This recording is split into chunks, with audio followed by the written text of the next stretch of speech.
नमस्कार दोस्तों, मैं हूं कंचन। अगर हम पहली बार मिल रहे हैं, चैनल को सब्सक्राइब कीजिए, नोटिफिकेशन बटन दबा दीजिए ताकि आने वाली हर कहानी में हमारा साथ बना रहे। चलिए एक छोटी सी कहानी सुनते हैं। बेटी की बदलती तस्वीर। सरला जी अस्पताल से घर आई तो देखा सीमा उनकी जगह बैठकर सिलाई कर रही थी। बेटी क्या सिल रही है? सरला जी ने प्यार से उसके सिर पर हाथ फेरा। ओ मम्मी, कमला जी आई थी, कह रही थी कि उन्हें शादी में जाना है, ये ब्लाउज अर्जेंट सिलने हैं। मैंने कहा ठीक है, मिल जाएंगे। 3 थे, मैंने सोचा जब तक आएगी एक तो तैयार ही कर देती हूँ। आप बैठो, मैं आपके लिए पानी लाती हूँ। सरला जी पास की पड़ी एक खाट पर बैठ गई। वो सोच रही थी, क्या हो गया इस बेटी को, जो कभी घर के किसी काम में हाथ नहीं लगाती थी, रोज अपने पापा से पैसे लेकर जाती, कभी वापस नहीं करती। पिज्जा, कोल्ड ड्रिंक, पार्टी, वही उसकी जिंदगी थी। आज एक एक पैसे के लिए काम कर रही है। तभी सीमा पानी ले आई। मम्मी पापा आप कैसे हैं? डॉक्टर ने कुछ बताया या नहीं? बेटी डॉक्टर तो बस एक ही बात कह रहे हैं कि वो कोमा में हैं, पता नहीं कब होश आएगा,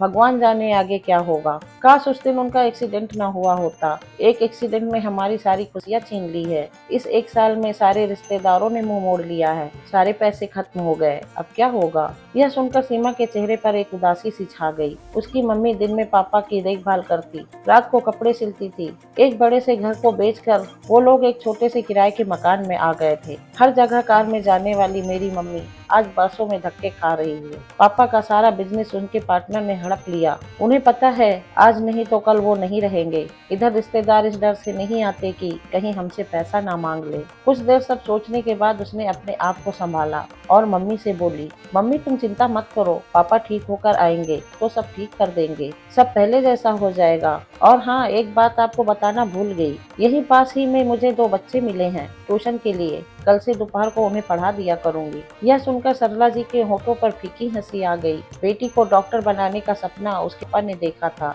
आज वही बेटी अपना सपना भूलकर, अपनी पढ़ाई छोड़कर अब ट्यूशन देने की बात कर रही है। जिंदगी में किसे कब क्या देखना पड़े ये किसी को पता नहीं होता। अगले दिन सरला जी अस्पताल पहुंची तो पता लगा रात को उनके पति ने दम तोड़ दिया है। जो एक आखिरी उम्मीद थी वह भी चली गई। फिर शुरू हुआ वही 13 दिन का मेला। रिश्तेदार सगे बनकर आ गए, घर मेहमानों से भर गया, लेकिन सरला जी की आंखें अब सूख चुकी थी। उन्हें सबसे नफरत थी, क्योंकि उन्हें पता था 13 दिन बाद ये नजर भी ना आवेंगे। माँ और बेटी दोनों आंखों ही आंखों में एक दूसरे को देखती और इस तमाशे के खत्म होने का इंतजार करती। 13 दिन बाद सरला जी ने नए सिरे से जिंदगी जीने का फैसला लिया। उस बड़े से शहर को छोड़कर वो गांव लौट गए। पति की निशानी के रूप में यही एक गांव का मकान था, वहीं कुछ जमीन थी। सरला जी ने खेती शुरू की। दोनों माँ बेटी ने मेहनत करके अच्छी फसल पैदा की। कुछ दिन बाद पैसे आने लगे तो उन्होंने खेत पर मजदूर रख दिए। सरला अब गांव के बच्चों को पढ़ाती थी। कम खर्च में सुकून की जिंदगी बीत रही थी। सरला जी को एक तसल्ली और थी,